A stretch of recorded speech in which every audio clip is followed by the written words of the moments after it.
Hello everyone and welcome back to FatbossTV. Today we start our Battle for Azeroth Alpha coverage by looking at one of the available dungeons for testing right now, which is the Golden Troll themed temple of Atal'dazar. Yes, this is a 4-boss dungeon located in the Zuldazar horde leveling zone. The instance itself is very open in terms of your route, as you get to choose the order in which you take on the first 3 bosses, and after these have been defeated, you can then progress up to the last boss. So zoning into the instance, moving down the first set of stairs, you are given a choice in path. You can either go left or right to either of the bosses on the side, as well as move towards a middle section that is above the 3rd boss. Now going towards this middle section first does seem like a bad idea because although it does connect the entire instance together, from the very beginning if you haven't killed either the left or the right hand boss, the actual paths that connect everything are all shut off. So yeah, it seems a little bit pointless going to the middle straight away, so we decided to go off towards the left. Now as you make your way round towards the left hand side boss, you'll have to fight through packs of trolls. Most of the trash is fairly simple. You'll have augurs which deal nasty bursts of damage to the group as well as apply dots to players with their wildfire casts. The confessors will try to heal other trash with their mending words, and the juggernauts will enrage which increases their damage whilst they also charge towards ranged players. The most powerful enemy in all of this trash you'll fight is the Colossus.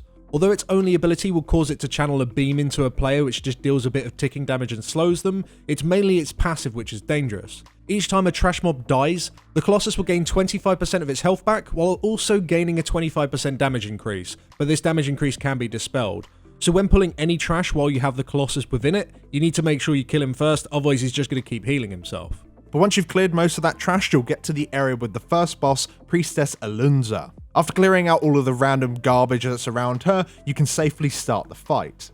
Now the main mechanic of this boss revolves around these tainted blood pools which will frequently spawn around the room. You'll need to use these pools to counteract her transfusion ability. When she casts this will deal damage to all players over 5 seconds whilst also healing her. However, if a player runs into a tainted blood pool before this transfusion cast goes off, this will instead cause the boss to take damage rather than receive any healing, and the only thing the player has to pay for this is the fact that their blood's a bit tainted and they receive a dot for 18 seconds, which is definitely worth it. You can tell that you've actually done this correctly because instead of the beam going from you to the boss being this holy light colour, it's this sickly blood colour, which is absolutely awesome. So yeah, make sure that all the beams are red so the boss is taking the most damage possible. Aside from this, you'll just debuff players with Molten Gold, which is a 30-second long dispellable dot, which yeah, you should definitely dispel, and she'll also coat her hands with Gilded Claws, causing her melee attacks to deal extra damage. Strangely enough, for a 5-man boss, this can be dispelled off of her, meaning the tank will take a lot less damage if you have a Purger in your group. But aside from making sure that you're tainted at the right times, there isn't too much going on with this boss. After the priestess has died, you can finally go down the set of stairs which connects towards the middle of the instance. On either side of the staircase there are various voodoo style masks which take turns at spewing fire, which completely blocks your path. If you do decide to run in the fire, you will instantly die, so you definitely got to make sure that you keep an eye out for it as you move down the staircase. Once you reach the bottom of the stairs, you hit a lever which will allow you access to the middle of the instance. At the same time, this will also lower the gate mirrored on the right hand side of the instance, which will allow you to get to the boss on the right hand side of the instance a lot faster. But before you can access that side of the instance, you do need to clear the trash in the middle. This trash consists mainly of small baby raptors which just jump around dealing small amount of damage to random targets. We found it was best just to stack up on these mobs just so they died quicker. You'll also have big bird dinosaurs that have an interruptible group-wide 5-second long fear. If you pull multiple ones of these and you're not ready to interrupt, you're just going to be chain feared until you die, so you need to make sure you're shit hot on them. On the middle platform, you'll also fight 2 more dinosaurs that frequently charge towards a player. This just deals damage to anyone in the path, but both these dinosaurs also have a keeper which casts Dynamite. This is an interruptible cast again that will apply a dispellable buff to one of her pets that simply just heals them over time, so if you did mess up on the interrupt, you can instead just dispel it. Once you've cleared the middle section and you're moving towards the right hand set of stairs, you'll fight a couple of Skeletal shield bearers and some witch doctors.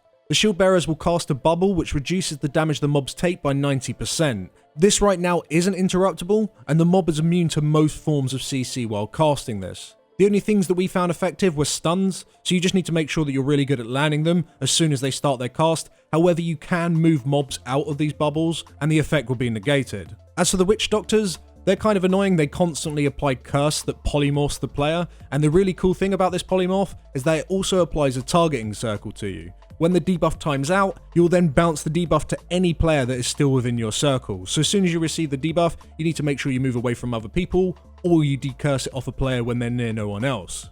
With these particular trash mobs, you'll also have stalkers that will attack you from stealth. These guys do extra damage with their auto attacks, so it's vital that your tanks pick them up quickly, otherwise you're definitely going to have a dead healer or DPS. Apart from those guys, you can just head up the stairs and go straight towards the boss on the right hand side of the instance. However, if you decide to go towards the right hand side of the instance first, right as you zoned in, you'll instead have to deal with reanimated honor guards. These guys are always coupled with a totem that just channels into them, slowly giving them health. You need to make sure that you kill these totems before you start killing off the guard. While the guards are up, all they do is ticking damage to nearby players, and the healer just needs to simply out-heal this. Once a guard is dead, as a last-ditch effort, they'll leave a patch on the ground which explodes, dealing a burst of damage and applying a nasty dot to anyone that was stood within it. So you really need to watch out as a melee player. As soon as these guards are dead, get the hell away from the circle. Once you've managed to make your way through all of that trash, or you've simply just come from the center of the instance and gone up the stairs, you'll eventually make your way towards the next boss, which is Volcal. Now this boss starts off with 3 totems channeling into him, healing him for 5% of his health every half second. So you need all DPS to focus on killing these totems, whilst the tank just makes sure they keep threat on the boss. During this time, the boss will be frequently jumping around the room, which deals a burst of damage and knocks back anyone who is within his landing location, so you simply need to move out of it. He'll also channel Noxious Stench, which deals damage and applies a stacking disease dot on the entire group. You want to make sure that you interrupt this as soon as possible, just so you don't get into a situation where this becomes unhealable. Once you've managed to kill off all 3 totems, the boss will gain Rapid Decay. This buffs his damage by 25%, whilst also dealing a small amount of ticking damage to the boss. During this last part of the fight, he will also be spawning a bunch of toxic pools that deal a ton of ticking damage to anyone who stands in them. You need to make sure that you nuke him down whilst moving from his pools, whilst also, of course, interrupting his Noxious Stench. So it can get a little bit hectic as you're running out of space and there's of course goo everywhere, but you need to make sure that whilst you're moving the boss, you do not take him out of his little triangle arena area that you're in, as otherwise he will reset, which of course absolutely sucks because you're going to have to start the entire fight again. After killing this guy, you only have one more boss left who is underneath the platform in the middle of the instance. To get to this lower area, there are staircases going down on either side of the middle platform, which has some more of the dinosaur trash that you found earlier on in the instance. Once you're down here, you'll find the massive skeletal dinosaur, which is Rezar, who is patrolling around the room. Rezar's room has a ton of bone piles scattered throughout. If you stand on these during the encounter, you will in fact spawn a skeletal raptor. These little guys do a fair amount of melee damage, so it's vital that your tank picks these up and doesn't just leave them on random players. These bone piles make the rest of the boss's abilities slightly more difficult to deal with. Rezar's most impactful ability is Terrifying Visage. This long cast will cause all players within line of sight to be feared for 6 seconds. Fortunately, there are structures that are holding up the platform above you, and you can use these to hide behind whenever the boss starts his cast. However, if you do accidentally get feared, the chance of you going into one of these raptor piles is extremely high, so tanks again need to watch out for feared players just in case. Additionally, Rezar will also occasionally cast Fixate on someone and begin to pursue them. If the boss catches the player he's chasing, he will devour them, which deals a nasty amount of damage over 8 seconds. The healer in your group needs to make sure they spam the player if they do get caught, as otherwise it's likely they're going to die pretty fast. The only other mechanic the guy has is that he'll be applying a nasty debuff to the tank, which causes them to take 30% more physical damage. With just the boss on you, this damage increase isn't a massive deal. However, if your group has decided to spawn 10 raptors, the tank's definitely going to have an issue. Once you manage to get the dinosaur down, you'll need to move back towards the middle platform and head towards the last boss. The waterfall that was previously blocking your path will begin to stop flowing, and the wall that it was cascading down will shift backwards and form a staircase. Moving up this staircase will lead you towards the last boss, but you need to be careful of the shadow spiders that are flowing down the stairs. Getting hit by one of these deals a nasty burst of damage and leaves a pool of goo on the ground, which deals even more damage to you and slows you. So yeah, dodge the spiders. Once you do manage to make it to the top, you will then be fighting the last boss, Yasma. Now, aside from occasionally hitting the tank pretty hard with her skewer ability, Yasma has a couple of dangerous mechanics that rely on good positioning. At 100% energy, she will cast Soul Rend on a random non-tank player. This deals a burst of damage to them and causes them to spawn an ad at their location. This ad will then try and travel back to Yasma, and if it reaches her, it will place a really vicious permanent dot on the group, quickly leading to a wipe. So if you are targeted by this, you need to move far away from her so that you can CC and kill off the ad as soon as you possibly can. The other movement-based mechanic is the Echoes of Shadra spiders that phase in and out of the fight. These spiders work very much in the same way as the spiders that you were dealing with when you was going up the stairs, just basically move away from them, otherwise you're going to spawn shit everywhere. That's really going to limit your movement, which kind of sucks when you need to run away from the boss. Lastly, she'll burst a player with Racking Pain. This is an interruptible cast which also leaves a curse dot on that player that the healer then needs to deal with. So yeah, dodge the spiders, move away with the Soul Rend, and kill the ad, whilst also interrupting or healing up the Racking Pain. And that's it. Once the boss is dead, the instance is complete. I have no idea why we're here, but hopefully everything's good in the world now. Hooray! Yeah, a really cool instance. What do we think? So I think the instance looks really good, especially considering we're still in the early stages of alpha. The waterfall disappearing and then the wall shifting back into a set of stairs is a really nice touch. And it's nice to have a big, colourful instance for once, rather than these constant dark, dank, horrible dungeons. Yeah, it's kind of like going into Hordes of Valor, although that instance, has its problems. It's always a nice change of, colour. It like brightens up your screen a little bit. The actual bosses and trash are promising, especially when it comes from a Mythic Plus perspective. The multiple paths throughout the instance could definitely lead to some pretty interesting trash routes. The trash leading up towards the priestess has a fair amount of magic purges that you'll want to cast, whereas the trash leading towards the totem boss has more sort of curse and poison purges. So depending on your group composition, I guess you could actually decide which trash you'd like to deal with. Perhaps one comp is going to be a lot better dealing with one set of trash in comparison to the other. So you could definitely sit there and work that one out.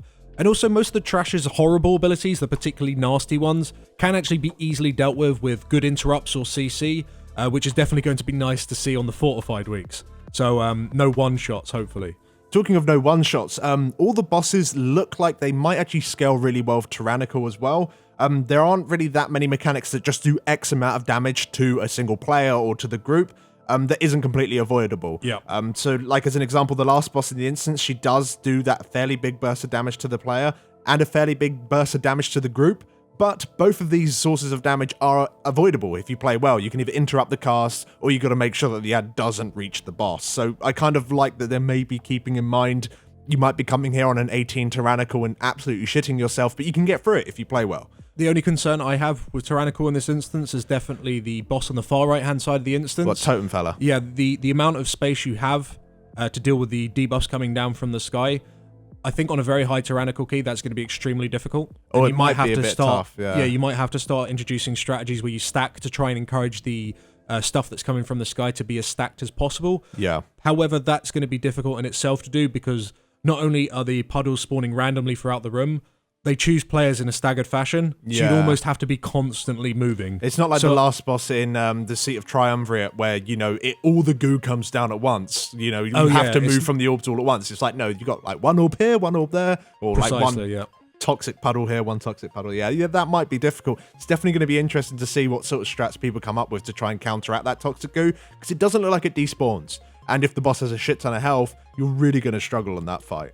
One thing I think we could critique, and most people watching the video would agree, these bosses are quite simplistic. There's not a lot to them. However, we should say this is from normal mode, so they are missing at least one heroic mode mechanic per boss, and that is usually translated into Mythic Plus as well, and that's when it's just all scaled up. The Dungeon Journal does mention some of those extra abilities, such as for the dinosaur boss, resurrecting all the bone piles at 50%. So you're going to have a ton of raptors. A plague of raptors coming towards you, so that's going to be interesting. Volcal's totems will actually revive if they're not killed within a short enough time of one another, so you need to sort of like split your DPS to make sure they all die within a similar time. And as for the priestess, she spews forth golden orbs throughout the fight, which was something that we actually saw in very early alpha testing. Yeah. But they have since removed that, and it's now only in heroic, or at least we believe that's the case. So yeah, with the introduction of all those mechanics on those particular bosses, it's definitely going to make them a little bit more difficult to deal with, and probably a lot more fun. However, even though we are only on normal mode, the current mechanics that do exist there, if you don't do them properly, they are still cruel, and you are going to die. Yeah, definitely. Or at least reset the boss by dragging him out of his circle. They should put a wall up, man. Yeah, I think there needs to be a wall on that boss. Yeah, I agree with you there. But yeah, no, I did really enjoy it. And the thing is I've done the dungeon a couple of times, most of the time with pugs, and it's really interesting to see how when one person fucks up, they very rarely do it again. It's very easy to recognize how you've made mistakes just because of how well telegraphed everything is. Like getting feared on the dinosaur boss downstairs, which is normally disastrous.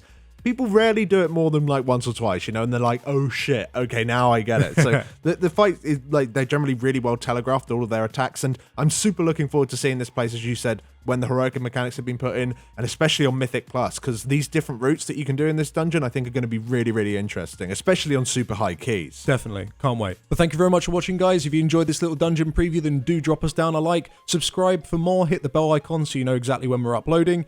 And before we do go, as always, thank you very much to all of our supporters over on Patreon who allow us to keep doing this content. If you'd like to be part of that awesome group of people, then check the link in the description, and hopefully we'll see you all again soon. Thanks for watching. Thanks for watching.